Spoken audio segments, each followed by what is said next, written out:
Bonjour, merci à Graines de Joie pour son invitation et pour me permettre d'avoir cette présence aujourd'hui auprès de vous. C'est une petite vidéo dans laquelle je vais vous proposer quelques petites astuces autour de la posture éducative qu'on peut appeler aujourd'hui bienveillante, positive. Voilà. Régulièrement à mon cabinet, je propose, en lien avec la sophrologie, la pédagogie Montessori et le babysitting, différentes possibilités de posture éducative auprès de l'enfant. Donc là, ces petites astuces ou ces petites pistes qui vont pouvoir déjà vous aider. J'ai décidé de prendre une situation un petit peu concrète pour que ce soit plus parlant. Donc, par exemple, un jeune enfant qui refuse de mettre son manteau le matin avant de partir. Et bien sûr, nous, derrière, on a un rendez-vous. Il y a peut-être un plus grand, un grand frère ou une grande sœur que l'on amène aussi à l'école. On a aussi nos horaires, nous, soit de travail, soit de rendez-vous, etc. En tous les cas, il y a une contrainte horaire à respecter. Et le petit dernier ou ce jeune enfant qui refuse de mettre son manteau avant de partir. Alors, dans cette situation-là, vous pouvez mettre en place plusieurs astuces qui sont aussi valables finalement avec les plus grands et aussi avec les adultes en fait. Parce que ce qu'on va faire en premier, déjà, ça va être de décharger. En général, quand l'enfant commence à se mettre en colère ou à se mettre en opposition, ça génère des choses en nous. Donc de pouvoir observer ce qui se passe en nous, dans un premier temps, pour ensuite le décharger quand c'est un trop-plein ou un énervement que nous avons nous-mêmes, et puis pouvoir mettre en place la suite des astuces. Donc première astuce, c'est déjà de pouvoir décharger ce qui est en trop pour nous, ce qui est trop plein, ce qui nous énerve, ce qui ne nous va pas, voilà, ce qui nous agace, ou peut-être que même on est déjà en colère, peut-être qu'on a eu un événement qui s'est passé avant cela, ou plusieurs événements qui se sont enchaînés avant cette opposition-là, et que là, on n'en peut plus. Alors l'idée, ça va être de décharger. Alors avec le jeune enfant, vous pouvez le faire devant lui, ça c'est au début, il va être surpris, donc même justement, il va se mettre dans une écoute, pour le coup, et se demander ce qui se passe, et puis ensuite, il fera peut-être même avec vous, à force de vous voir faire et de voir cette situation-là, ça peut aussi l'amuser de faire avec vous. Donc il y a différents types de décharges possibles avec le corps. En sophrologie, je vous en donne deux déjà qui sont assez simples et faciles à mettre en place. La première, c'est ce qu'on appelle le polichinelle. En fait, on va sauter sur place, et ça les enfants ils adorent. Donc l'enfant qui est en refus ou en opposition, et nous, dans cette situation, on se sent frustré, en colère, énervé, etc. Plutôt que de crier, parce qu'on a envie de crier, parce que ça, on n'en peut plus, eh bien on va sauter sur place. Le fait de crier ou de s'énerver, c'est faire sortir en fait l'émotion, ce qui est trop plein pour nous, à ce moment-là. Et en général, ça fait peur à l'enfant, ça le bloque, ça amplifie ses pleurs, et donc la situation ne fait que finalement s'aggraver. L'idée, là, c'est plutôt de en avoir conscience de ce trop-plein et de cet énervement-là. En général, on en a bien conscience. Et donc, de le décharger autrement. Et cette décharge possible par le corps avec un mouvement qu'on utilise régulièrement en sophrologie, c'est le polichinelle.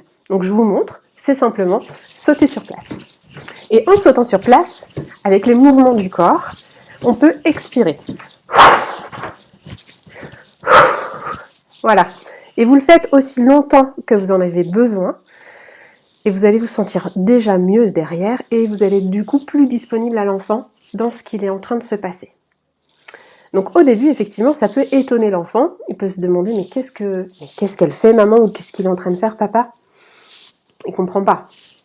Vous pouvez lui expliquer.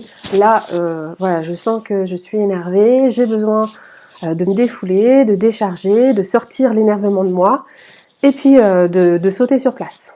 Vous pouvez, si vous sentez qu'il est ouvert à ça, lui proposer de le faire avec vous. Puisque lui étant même dans cette émotion de refus et d'opposition, il peut avoir, en voyant que effectivement il va falloir mettre le manteau, aussi lui-même de l'énervement ou de la colère qui se met en place aussi. Donc ça peut lui permettre aussi de décharger en même temps. Donc voilà la première astuce. Une autre possibilité de décharger, souvent quand on en a marre ou ras-le-bol, spontanément on a tendance à soupirer. J'en ai marre. Et bien là, en fait, l'idée c'est justement d'utiliser la respiration pour pouvoir évacuer et décharger. Donc de faire des grandes inspires et des grandes expires. Et vous en faites plusieurs comme ça. Et vous allez sentir à l'intérieur de vous que ça se libère, que ça permet d'avoir plus de place et que c'est un peu plus léger. Donc pareil, vous le faites autant de fois que vous en avez besoin à ce moment-là. Et l'enfant peut le faire aussi avec vous par imitation ou par jeu. Et ça l'aide aussi dans cette situation-là. Voilà. Voilà pour la première astuce, décharger. La deuxième astuce, c'est s'observer. S'observer dans... Bon alors j'en suis où là maintenant? Qu'est-ce qui se passe pour moi? Est-ce que le niveau d'énervement a diminué ou est-ce que j'ai encore besoin de continuer à faire des mouvements de décharge? Est-ce que en fait c'est pas la situation qui m'énerve, c'est juste que je suis fatiguée et du coup je suis sensible à la moindre petit grain de sable qui peut arriver, etc. Voilà, savoir où vous en êtes. À partir de là, ça va vous permettre dans un second temps, si vous êtes fatigué, s'il y a quelque chose qui vous manque, de pouvoir répondre en fait à ce besoin-là par la suite, dans un second temps, dans le courant de la journée. C'est aussi voir si vous êtes disponible du coup à l'enfant.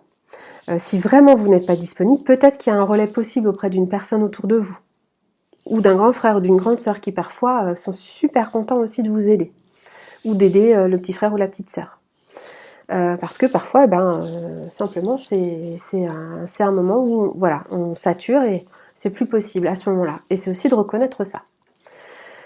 Vous avez le droit de dire aussi à l'enfant que là, vous êtes fatigué. Bon. Ensuite, la troisième astuce qui est de distinguer à la fois ce que vous ressentez, ce qui vient de vous, voilà, je suis fatiguée, j'ai un énervement, de ce qui appartient à l'enfant. Là, l'enfant, il est en opposition, il est contre. Et peut-être que même il est en colère, ou peut-être qu'il est triste, ou frustré. Mais ça lui appartient. Vous, ce qui vous appartient, c'est encore autre chose. Et c'est intéressant de pouvoir distinguer les deux. Donc ça, cette distinction-là, parfois dans l'action elle-même, quand vous êtes dans le vif du sujet, vous ne pouvez pas forcément le faire. Soit parce qu'il y a un manque de recul, soit parce qu'il y a un manque de temps. Et c'est pas grave. Mais ce sera intéressant de pouvoir le faire dans un deuxième temps. Voilà. Quand vous reviendrez sur cette situation, quand vous y repenserez, comment est-ce que je pourrais améliorer ce refus systématique de mettre le manteau le matin et de pouvoir avoir cette distinction-là de ce qui vous appartient, de ce qui appartient à l'enfant. Donc ça, c'est plutôt en différé. Dans la situation même, c'est intéressant aussi, une fois que vous avez bien déchargé, que vous sentez que là, bon, le niveau d'énervement, vous avez observé en vous que c'était mieux, que vous êtes davantage disponible pour pouvoir être à l'écoute de l'enfant et de l'accompagner, ça va être d'observer en fait la situation. Alors, qu'est-ce qui s'est passé? Et vous pouvez même poser ces questions-là tout haut, parce que parfois l'enfant, il va vous répondre. Par exemple, voilà, qu'est-ce qui s'est passé? Ah oui, j'ai demandé par rapport à la demande que j'ai formulée. Est-ce que ma demande, elle était adéquate? À quel moment elle s'est faite? Est-ce qu'effectivement l'enfant était peut-être en train de jouer juste avant et qu'on a interrompu quelque chose? Ou il ne jouait pas, mais on a quand même interrompu quelque chose. Il était peut-être en train de regarder, d'observer ou d'écouter quelque chose. C'est intéressant aussi de voir, c'est une situation qui se répète. Ou au contraire, c'est la première fois. Quand ça se répète, c'est qu'il y a quelque chose à un moment donné que l'on peut anticiper et que l'on pourra faire autrement dans un deuxième temps. De voir qu'est-ce qui a coincé, qu'est-ce qui a fait que ça a déclenché ça.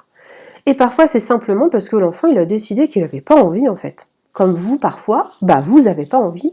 Vous n'avez pas envie, parfois, de faire des choses qu'on peut vous demander. Et là, ça peut être simplement ça. Et voilà, c'est juste de constater que peut-être que là, aujourd'hui, l'enfant, il n'est pas disposé. Alors peut-être qu'il est fatigué, mais peut-être simplement il n'a juste pas envie de mettre le manteau. Pourquoi? Parce que ça n'a pas de sens pour lui. Les enfants, parfois, ne ressentent pas le froid. Vous avez beau lui dire, oui, mais il fait froid dehors, c'est important de mettre son manteau. Oui, sauf qu'il ne le ressent pas dans son corps. Vous êtes à la maison ou dans votre appartement, il fait bon. Donc, ce que vous pouvez du coup mettre en place, c'est si vous êtes en maison, de sortir dans le jardin. Et si vous êtes en appartement, d'ouvrir la fenêtre pour que l'enfant puisse percevoir avec son corps qu'effectivement il fait froid, que ce matin il fait -1 en fait dehors, même s'il fait 19 ou 20 à la maison. De pouvoir voir cette différence. Et vous allez avoir des enfants qui là vont être plus enclins du coup à aller mettre le manteau parce que ça fait sens. Et parfois simplement là, dehors il fait pas si froid en fait. Et l'enfant souvent a plus chaud que nous en tant qu'adultes, et un enfant ça bouge aussi. Donc remettez aussi en perspective, est-ce que ma demande elle est vraiment adéquate ou adaptée, est-ce que il est vraiment nécessaire qu'ils mettent le manteau pour aller à tel endroit ou pour faire telle chose alors qu'on va courir au parc, etc. Peut-être que simplement d'avoir le manteau sous le bras et au moment où l'enfant va véritablement avoir froid, pouvoir lui proposer de mettre, enfin il va vous demander en fait s'il sent le froid, mais pouvoir en tous les cas lui le proposer. Parce que si c'est pour courir ou aller faire du vélo, effectivement, suivant la température extérieure, toujours en mouvement, peut-être que ils ont vraiment cette chaleur-là qui fait qu'il n'y a pas de sens de mettre ce manteau-là, voire le fait d'un inconfort qui se met en place parce qu'ils ont trop chaud. Voilà, d'observer la situation dans sa globalité, avant, qu'est-ce qui se passe pendant, est-ce que l'enfant est au début d'un non et d'une opposition et quand même à l'écoute de ce qu'on est en train de lui dire, ou est-ce que son émotion a explosé et on est dans des grands pleurs, des grands cris, et du coup là, le comportement qu'on peut avoir va être différent. S'il est dans l'écoute, on va pouvoir du coup l'accompagner vers la fenêtre, le jardin, lui montrer, voilà, il fait froid dehors, lui donner du sens, lui dire surtout qu'on a compris, accueillir en fait ce qui se passe pour lui, avec cette astuce qui est la 4e et la dernière, qui est de déplacer son regard en tant qu'enfant, déplacer notre propre regard comme si nous étions un enfant. Ah oui, en tant qu'enfant, c'est vrai que effectivement, là, il n'y a pas forcément de sens. Ou moi-même, quand j'étais petite, je n'aimais pas mettre le manteau. Et de pouvoir lui dire, voilà, je comprends. Là, je vois que tu pleures, ou je vois que tu refuses de mettre le manteau. D'accord, je comprends. Maintenant, on est pris par l'heure. On a besoin d'aller à tel endroit, et c'est important qu'on soit à l'heure. Et pour moi, il est important que tu puisses mettre le manteau parce qu'il fait froid. Viens voir, viens sentir la fraîcheur de l'air. Vous pouvez aussi lui poser directement la question, qu'est-ce qui se pose problème? Pourquoi tu ne souhaites pas mettre le manteau? Il y a certains enfants qui vont juste vous dire j'ai pas envie, et d'autres qui vont vous expliquer qu'ils ont chaud. Donc ça vous donne des indications pour pouvoir lui renvoyer en fait des réponses qui vont être donner du sens et être adaptées à ce qu'il est en train de vivre. À partir du moment où l'enfant il se sent accueilli dans ce qui se passe pour lui, dans son émotion, dans son refus, il va être plus à l'écoute dans un deuxième temps. Donc si c'est un enfant qui n'est pas au début d'une opposition, mais qui est plutôt dans une explosion d'émotions, là, ce qui est intéressant, c'est de lui proposer un câlin ou d'être contenu le temps que l'émotion redescende. Là, en fait, c'est un petit peu comme le pompier qui éteint le feu. C'est dans un premier temps, c'est redescendre l'émotion pour que elle soit sortie en fait, et que l'enfant se sente qu'on accueille ça. Et dans un deuxième temps, il va pouvoir écouter ce que vous lui dites. Tant que l'émotion elle est trop forte, rien ne passe en termes de compréhension. Donc une fois que l'émotion elle est traversée, passée, vous pouvez lui dire ah bah oui c'est vrai que comme vous avez avant observé la situation, vous pouvez lui dire ah oui c'est vrai t'étais en train de jouer à tel jeu, t'avais très envie de rester jouer. Et là il va vous dire bah oui je jouais à ça, je faisais ça. Et du coup vous pouvez lui dire ah je comprends, écoute effectivement je comprends que t'étais en train de jouer et que du coup t'as pas du tout envie de partir et de mettre ton manteau. Maintenant, il est temps d'aller chez la nounou, à la crèche, d'emmener ton frère ou ta soeur à l'école, moi au travail, etc. Et tu pourras continuer ce soir à nouveau jouer. Et si tu veux, demain matin, on prendra un petit peu plus de temps pour que tu puisses davantage jouer. Vous pouvez aussi instaurer un système de sablier ou de timer qui va permettre à l'enfant de savoir que quand le temps est écoulé, l'activité est terminée. Ça lui permet de visualiser le temps qui passe et donc d'anticiper cette fin d'activité. Et c'est plus facile pour lui du coup d'arrêter et de passer à autre chose. Voilà, et donc une fois que vous lui avez dit tout ça, essayez de voir aussi voilà, qu'est-ce qu'il a pu ressentir, qu'est-ce qui se passe pour lui, est-ce que c'est de la frustration, de la colère, de la tristesse, etc. pour en parler avec lui et de quoi il a besoin finalement. par rapport à ça. Et donc, de pouvoir répondre à ces besoins-là. Donc, si c'est besoin de jouer un peu plus longtemps, qu'est-ce que je peux instaurer le matin pour que ça puisse être possible? Si c'est le besoin d'aller peut-être un peu plus lentement pour aller mettre son manteau, que c'est pas tout de suite, mais qu'il a besoin d'un peu de temps pour y aller, de se préparer, et donc de lui dire, 5 minutes avant, bientôt on va mettre le manteau, pour le préparer à l'amener vers cette étape où il mettra ce manteau. De quoi il a besoin, et ensuite pour pouvoir voir comment nous on peut lui y répondre de manière adaptée pour lui, pour que ce soit plus simple finalement, et surtout que lui il se sente pas trop bousculé, parce que le rythme de l'enfant est plus lent que le rythme de l'adulte, et il n'y a pas toujours ces notions de contrainte pour l'enfant, de contraintes d'horaire, etc. Donc c'est important de pouvoir lui dire ça, et puis lui dire, voilà, si cette activité qu'il était en train de faire était vraiment importante pour lui, de lui montrer que vous avez compris que c'était important pour lui, et que effectivement vous-même quand vous étiez petit vous n'aviez pas envie de rester, vous aviez envie de rester jouer et pas d'aller mettre votre manteau de la même façon, en vous projetant dans cette situation vis-à-vis de lui quand vous étiez petit, l'enfant vous réalise que vous-même vous étiez enfant et que vous-même vous avez vécu ça et que effectivement vous le comprenez. Et de reporter à un autre moment quand c'est possible. Par contre, quand vous reportez à un autre moment, de vraiment que ce soit quelque chose de réalisable pour que l'enfant puisse vraiment avoir ce temps-là. Et c'est par rapport à la confiance qu'on instaure avec l'enfant, c'est important de faire ce que l'on a pu lui dire auparavant. Ensuite, ce qui est intéressant dans ces situations-là aussi, c'est de pouvoir amener différentes façons de faire, donc soit l'expérience de la différence de température qui lui permet d'avoir du sens, mais ça peut être aussi de manière ludique, lui proposer de mettre son manteau de manière ludique. Donc on voit très régulièrement les jeunes enfants, enfin les enfants qui sont marcheurs en tous les cas, plonger leurs bras dans les manches de manteau et hop, passer par-dessus. Ça c'est très ludique pour eux, ça leur permet d'être autonomes. Et c'est du coup une façon aussi détournée d'accepter pour eux de mettre ce manteau. Ça peut être d'inventer une chanson, donc ça demande un peu d'anticipation. Des fois, vous êtes très créatif et vous le faites sur le moment, voilà, vous prenez un air de comptine que vous connaissez bien et hop, vous mettez les mots autour de ce que vous avez besoin à ce moment-là, autour du manteau. Et je mets ma main droite, je mets mon bras droit dans la manche droite, etc. Manche gauche, hop, je passe par-dessus, ou autre chose. Mais que ce soit un jeu. Pour l'enfant, parce que quand c'est un jeu et quand ça va vers l'autonomie, ça parle à l'enfant. Les enfants, ils ont envie de faire plein de choses tout seuls. Donc du coup, c'est aussi voir votre aménagement. Est-ce que l'aménagement il est adapté pour que l'enfant puisse mettre son manteau seul et que ce soit du coup quelque chose où l'enfant va être plus enclin à le mettre tout seul. Donc d'avoir une patère, un porte-manteau à hauteur d'enfant, donc assez basse pour qu'il puisse prendre son manteau tout seul, qu'il puisse le mettre par terre, le mettre tout seul. Donc ça, c'est des techniques à leur apprendre auparavant. Et puis voilà, le jeu systématique possible avec une chanson ou voilà, une façon de faire qui va être joyeuse et qui va les accrocher en fait. Par contre, si tout ça ne fonctionne pas, et même si ça fonctionne d'ailleurs, il est intéressant de systématiquement poser la limite.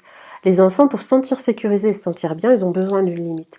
La limite, qui peut être donnée là sous forme de choix, mais de choix bien sûr limités, avec comme résultat de toute façon, le manteau va être mis parce que il fait -1 dehors par exemple, ça va être de lui dire est-ce que tu préfères que je t'aide à mettre le manteau ou est-ce que tu préfères le faire tout seul? Et laisser le temps à l'enfant de réfléchir et de vous amener la réponse. Est-ce que tu préfères mettre le manteau tout seul ou est-ce que tu préfères que je t'aide? Voilà, lui laisser le temps. Et le manteau, il va être mis de toute manière. Voilà. Donc voilà ces petites astuces. Décharger pour nous rendre disponible à l'enfant. S'observer pour voir là où on en est. Et voir quel degré de disponibilité on a et notre degré de patience aussi, ce qui va être possible pour nous.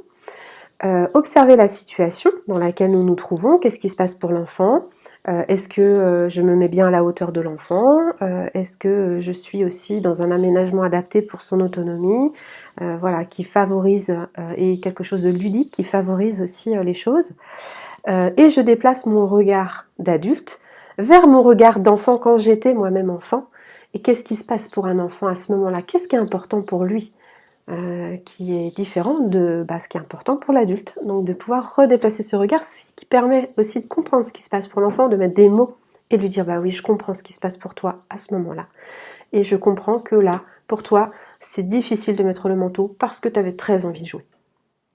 Et ce sera possible à un autre moment, voilà, de reporter, mais toujours dans quelque chose de réalisable. Voilà, j'espère que ces petites astuces voilà, pourront vous accompagner, compléter ce que vous savez faire déjà, voilà, vous donner des idées, des pistes. Et puis merci en fait à Graines de Joie à nouveau pour cette invitation.